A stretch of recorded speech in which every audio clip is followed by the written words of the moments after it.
স্বপ্ন আমারে তোমার দু চোখে আমি সাজিয়ে দিলাম।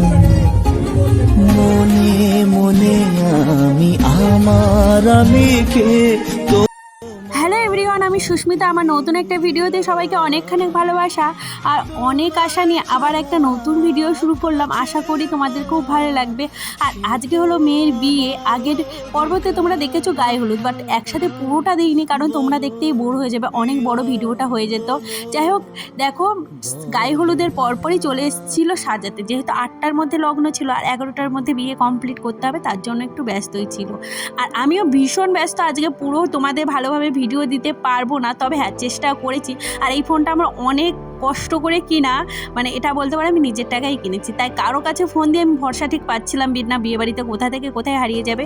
আর কি বলতো, আমার জায়ের হাজব্যান্ড নেই, তবে হ্যাঁ আমরা কিন্তু কোনো কিছুতে কমটা রাখিনি। তবে বলবো না আমি একা অনেক হেল্প করেছি, অনেকে সবাই মিলে দিয়ে ধুয়ে আজকে আমার জায়ের মেয়ের বিয়ে হচ্ছে। আমার জায়ের একটা মেয়ে না, এটা মেজো মেয়ে, এখনও দুটো মেয়ে আছে, মোট 3টে মেয়ে। তো বুঝতেই পারছো কতটা চাপের। তবে হ্যাঁ একজনাকে যখন ভালো করে দিয়েছে আর দুজনাকেও ভালো করে দেবো। তোমাদের অন্য একটা ভিডিওতে তোমাদের সাথে শেয়ার করবো। আমাদের বাড়ি মোট 4টে মেয়ে। যাই হোক, এইদিকে দেখো কোণে নাচতে শুরু করে দিয়েছে। ও বলছিল কাকিমা বর আসছে, তার আগে আমি একটু নেচে নিয়ে বলছি ঠিক আছে নাচ, তবে হ্যাঁ বাইরে গিয়ে নাচিস, এখানে বসেই নাচ।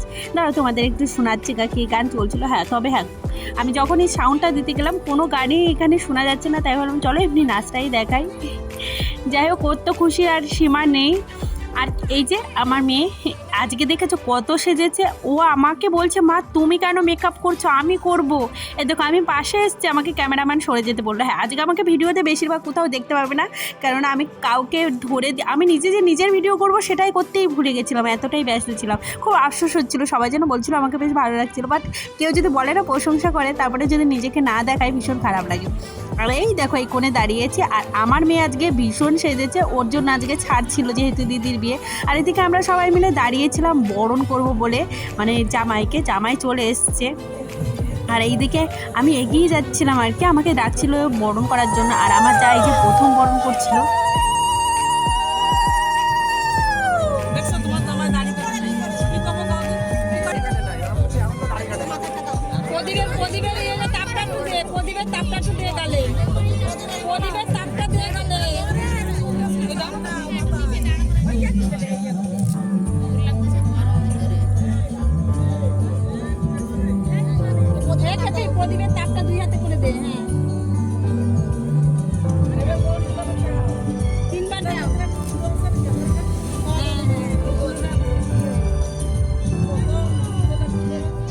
বিয়ে বাড়িতে ফুচকার স্টলও দেওয়া হয়েছিল, বা তোমাদের দেখাতে আমার মনেই নেই। বলছি না আজকে কি ভিডিও করেছি আমি নিজেই জানি না।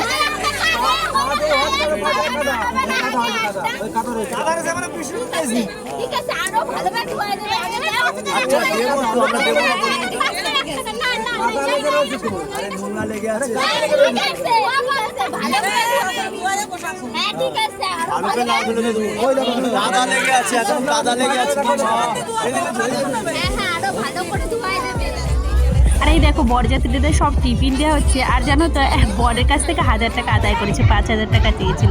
তারপরে এই যে শুভদৃষ্টি আমি কিচ্ছু দেখতে পারিনি, একজনের কাছে ফোনটা দিয়েছিলাম, বাট ও হাইট শট বলে না, আর ভিডিওর ফুটেজগুলো দিতে পারেন যেহেতু প্রচণ্ড ভিড় ছিল। আর আমি হলো আর একটা কাজে কি ব্যস্ত ছিলাম, কাঁসার জিনিসগুলো সব দানপত্রে দিতে হয়, সেটাই আমি গুছিয়ে দিচ্ছিলাম, যে 5 রকমের না 6 রকমের কাঁসার জিনিস দিতে হয়, তো সেটাই আমি গুছিয়ে দিয়েছি। আর এদিকে এসে দেখছি হয়ে গেছে, মানে তারপরে এই যে বরের বাড়ির ছেলেরা এই যে ঝামেলা করছিল, তো সেটাই এখন দেখছিলাম। মানে কি বলো তো, দুজনাই উঁচু করে দিচ্ছিল মালা ধরার জন্য, মানে মালা পরানোর জন্য, কে কাকে কত উঁচু করে পরাতে পারে সেটা নিয়েই ঝামেলা হচ্ছিল। যাই হোক,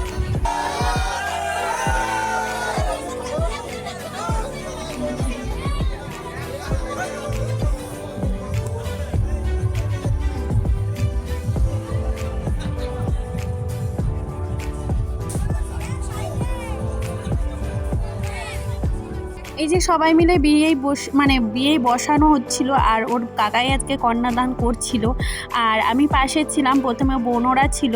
আর কি বলো তো, এদের বিয়েতে এমন নিয়ম, কি বলবো, এমন নিয়ম আমার পুরো মাথা গরম হয়েছিল না। আছে ও মানে সেই কি বলে, ও আগুন জ্বালায় না যজ্ঞের, সেটা ছিল না।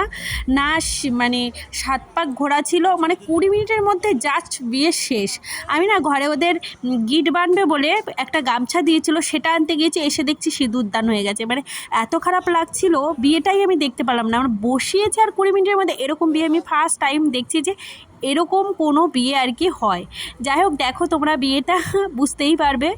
আর একজনের সামনে থেকে আমার বোনকে দিয়েছিলাম যে ভিডিও করতে, যেহেতু আমি ওর কাছে বসেছিলাম, একজনা থাকতে হয় নাকি, আর ছেলের পক্ষ থেকে তো একজনা ছিলই ওর কাছে।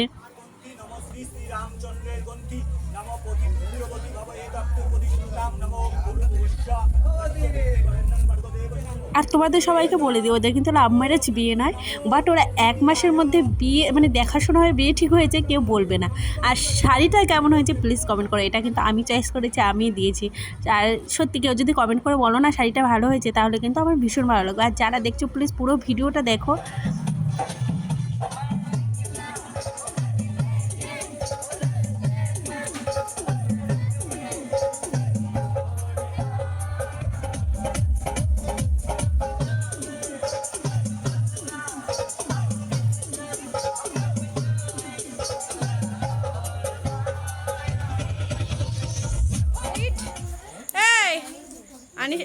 আমাদের মেয়ের বিয়ে কমপ্লিট, আর এখন বাড়ি থেকে বের হবে, তার জন্য সব জোগাড় চলছে।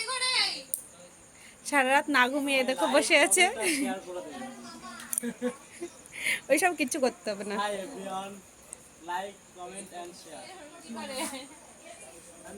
চলো করি, ভীষণ ভালোবাসি আমি ভিডিওটারে। আর এখন ছিল মেয়ের যাওয়ার পালা, আমি প্রথমে আশীর্বাদ করছিলাম। তবে হ্যাঁ, তোমাদের যাওয়ার সময় কান্নাকাটিটা আমি দেখাতে পারবো না, কেননা সবাই আমরা ইমোশনাল ছিলাম। মানে কিছুটা থাকে না আবেগ, যেগুলো কাউকে শেয়ার করা যায় না।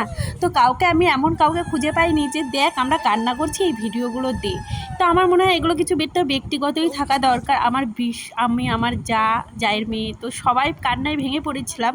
সেইখানে বসে এই পরিস্থিতি কাকে দিয়ে ভিডিও করব আর কে ভিডিওর ফুটেজটা নেবে, সেটাই বড্ড মুশকিল ছিল। মানে এই আবেগগুলোর সময় না অন্য কিছু আর আসে না। যাই হোক, সবাই আমরা ভীষণ কষ্টে ছিলাম, ছোট থেকে বড় হয়েছে আর এখন চলে যাবে। হ্যাঁ, আমার যখন বিয়ে হয়েছে ওরা অনেকটা বড়, তো অনেকটা ভীষণ বড় না, আর ওর সবে 18 বছর হয়েছে, তাই একটু ভালো ছেলে পেয়েছে, তাই দিয়ে দেওয়া হয়েছে।